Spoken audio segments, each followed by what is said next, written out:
Hello, my name is Isa Yalama Cockcroft. I'm a senior music performance major with an emphasis in composition, but my primary instrument is flute. Today I'll be teaching you how to choose a flute that is best for your body and your practice. Let's start with the basics of the instrument. Flutes are built of three major pieces: the head joint, where the tone hole and tuning cork are, as well as where the sound is produced, the body, which holds the key mechanism, and the foot joint, which completes that mechanism. The mechanism is all the rods, levers, and spring that hold the keys, and it is also where you play notes with your hands, so it is important that this part feels comfortable for you and your hand structure. Next, we'll talk about the physiological factors of purchasing a flute. There are two primary differences in flute keys: inline or offset G, and closed and open hole flutes. It is often a matter of preference, as flutists of all levels play with many combinations of these two factors based on their own body. Inline G basically means that all the keys are in a straight line across the instrument. This is more suitable for longer fingers that can reach the key with their ring finger. An offset G key allows for easier reach with the ring finger. There is no difference in tone, it is just a matter of comfort.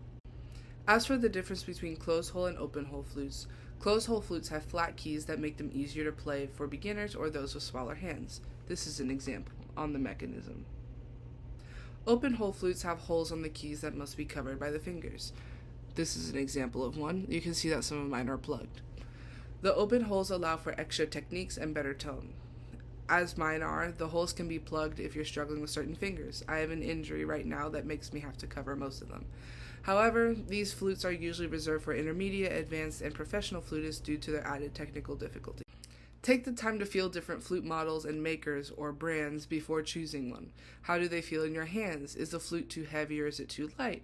Do you like the feeling of the vibration in your hands as you play, or can you not feel it at all? What do you prefer? Choose what's most comfortable for your own body. Next, we'll talk about tone factors while purchasing a flute. Looking for your best playing tone is incredibly important when choosing an instrument for yourself.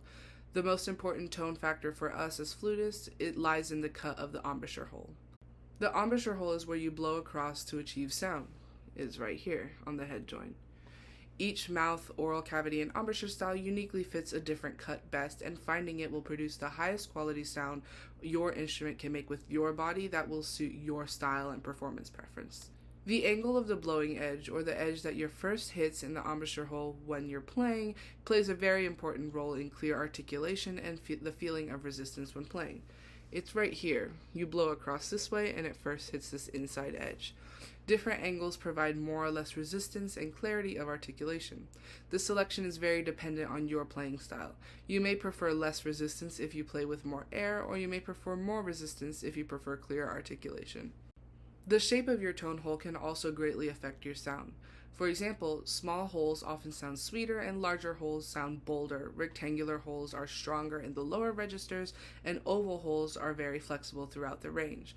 For example, this is a more rectangular hole, and then this one is very round. You can see in the corners how different they are. While these generalizations help in your selection, one may fit your body better than the rest.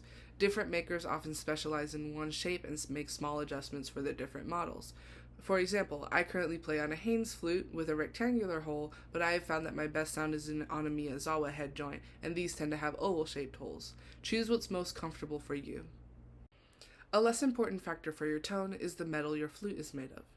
Most flutes are sterling silver or silver plated. For example, mine is solid silver body and head joint with silver plated keys, but there is a world of options, including but not limited to gold, platinum, and several silver alloys.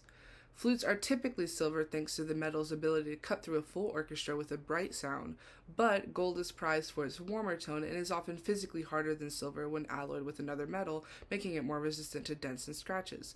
Platinum flutes have a deep, liquidy, clear sound because of the metal's high density.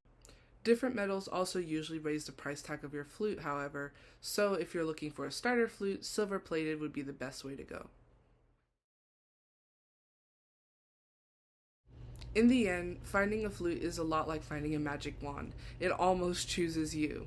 There are thousands of different flutes with varying combinations of features that you can choose from, and in the end, the best way to find one for you is to play them and see what you like best.